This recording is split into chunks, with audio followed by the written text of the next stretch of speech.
জনগণ কান্ডা ধরে হিসাব নেই। ধর্মের গিয়ে উপদেষ্টা হয়ে গেলেন, এদিকেও ক্ষমতার ভাগ, টেকার ভাগ, আবার নির্বাচনের ভাগ, সব ভাগেই আপনি নির্বাচন তার হয়। ওরকম ভালো কিছু দেখাইতে পারেনি, তাদের উপরে ভরসা তৈরি করতে পারেনি, তাহলে আসবে না, জনগণ ভোট দিবে না। তারা কোনো মেকানিজম করে পদত্যাগ করে তারপর আবার নির্বাচনে দাঁড়ায়। আসিফ মাহফুজ যদি তারা নির্বাচনে যায়, এটা যাইতে পারে, কিন্তু তোমার যদি নির্বাচন করার ইচ্ছাই যদি থাকতো তাহলে ওই নাহিদের মতো তার প্রত্যেক করে চলে আসা উচিত ছিল। এখন প্রত্যেক করলে যে আপনার ওই পায়খানা করার সময় হয়েছে, এখন আপনি লুটা খুঁজবেন, এটা তো হয় না।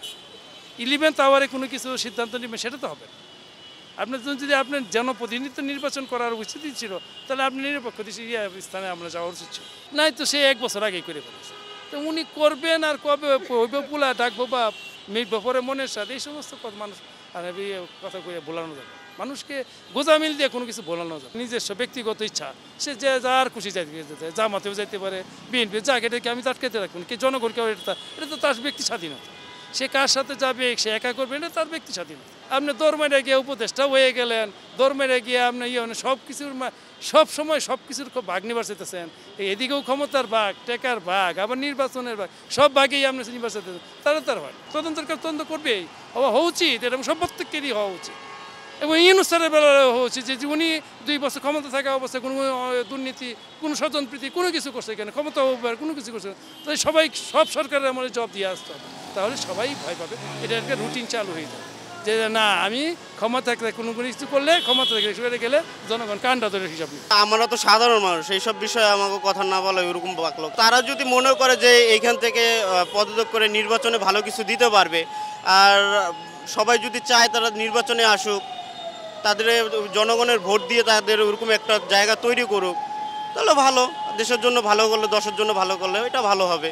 আর যদি মনে করে যে না, তারা এই কয়দিনের মধ্যে ওরকম ভালো কিছু দেখাইতে পারেনি, তাদের উপরে ভরসা তৈরি করতে পারেনি, তাহলে আসবে না, জনগণ ভোট দিবে না। আর যদি মনে করে যে না, এখন আমি একটা দলের সাপোর্ট হিসেবে কাজ করি, সেই ক্ষেত্রে তার ব্যক্তিগত, আমার এখানে কিছু বলার নেই। বিএনপি একটা বড় দল, এখন যদি মনে হয় যে না, এখানে আমি সাপোর্ট বেশি পাবো, আমাকে ভালো কাজ করার আগ্রহ বেশি থাকবো, হয়তো আমার কিছু জানার আছে, শিখার আছে, যেগুলো আমি জানি না, ওই দলের থেকে আমি শিখে নিতে পারবো, তাহলে সেই ক্ষেত্রে তার ভালো। তারা নির্বাচন করা এখন ঠিক হবে না, কারণ হলো দেশের জনগণ তখন মনে করবে তারা কোনো মেকানিজম করে পদত্যাগ করে তারপর আবার নির্বাচনে দাঁড়াইছে, তাহলে তারা কোনো নিরপেক্ষভাবে কোনো ভূমিকা তৈরি হবে না।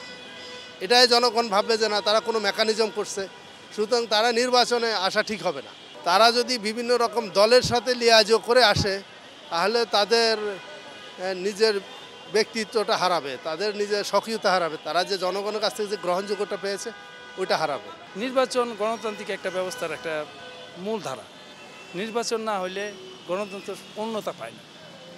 সেক্ষেত্রে আমাদের নির্বাচন হওয়ার আগে আমাদের নির্বাচনটা সুষ্ঠু, সুন্দর, সঠিকভাবে সবাই ভোট দিতে পারবে, সেই পরিবেশটা তৈরি করার জন্য সবার আগে জরুরি।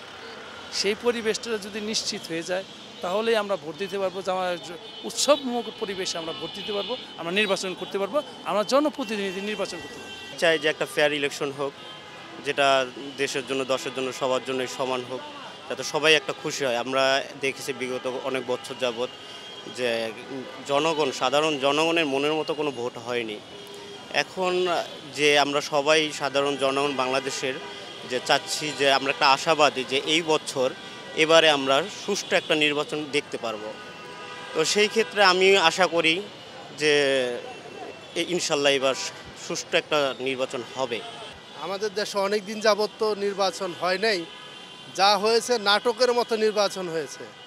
আমরা এবার প্রত্যাশা করি যেন গঠনমূলক এবং অংশগ্রহণমূলক একটা নির্বাচন চায়, যাতে করে এদেশের মানুষ তার স্বাধীনভাবে ভোট দিতে পারে।